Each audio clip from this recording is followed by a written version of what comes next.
Imo State is home to some of the most influential and affluent Igbo elites. From sleek private jets to sprawling real estate, these individuals have made names for themselves through diverse industries. Today on Ebo People TV, we explore the lives and fortunes of Imo's notable billionaires. First up is Felix Idiga, chairman and CEO of the Jafak Group, born in Olu in 1963. Felix built his empire across logistics, dredging, road construction, and marine services. He became famous not only for his diversified business portfolio, but also for owning multiple Rolls-Royce cars, Phantoms, Cullinan Ghosts, and a fleet of private jets. Reports suggest he donated one such jet to President Tinubu's campaign. His lavish lifestyle and expansive ventures mark him as one of Imo's wealthiest sons. Next is Ambassador Dr. Tochil Nwaneri, founder of Tochil Group, a conglomerate spanning road construction, oil and gas,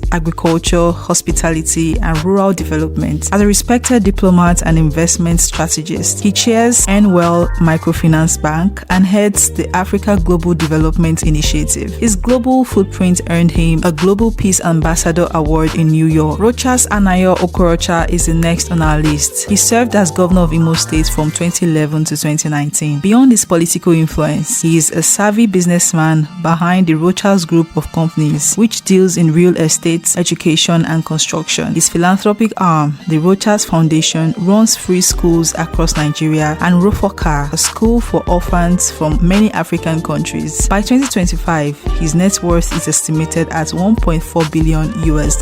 Emmanuel Chukwuemeka Iwanyanwu is another on our list. He was a prominent Nigerian politician, businessman, and statesman, widely regarded as one of the wealthiest Igbo men in Nigeria while he was alive. He combined political influence with entrepreneurial success. Until his passing, he served as the 11th President General of Ohaneze Ndi Igbo, the apex socio-cultural organization of the Igbo people, hailing from Ekeh local government area in Imo State. His annual income was estimated to range between $50 million and $100 million, largely tied to the performance of his extensive investment and business ventures. He served as the chairman of Sunrise Breweries Limited, Sunrise Insurance Brokers Limited, Ben Hall Farms Limited, and Oriental Shipping Lines Limited. Chief Chukwuemeka was a well-known philanthropist whose memory will continue to live in our hearts. Next up is Leonard Stanley Nnamdi Ekeh. He is a renowned Nigerian entrepreneur and technology pioneer. He is best known as the founder and chairman of the Xenox Group, one of Africa's leading technology companies, and also serves as chairman of Konga.com, a top Nigerian e-commerce platform. He hails from Mbitolu local government area of Imo State. And to the last but not the least, Cubana chief priest, born Pascal Okechukwu, has risen to become one of the most influential names in Nigeria's nightlife and entertainment scene. Renowned as a businessman, socialite, and event promoter, plays a key role as the co-director and general manager of the Cubana Group, the brand behind popular establishments such as Pablo Cubana,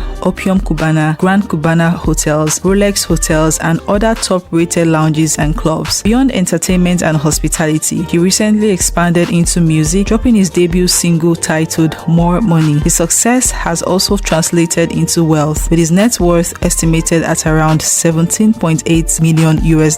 These business titans of Imo State across sectors on to philanthropy represents the Igbo spirit of ambition and innovation. While some stories are well documented, others remain shrouded in mystery, waiting for deeper research. One thing is certain, their legacy are shaping Imo's economic landscape in powerful ways.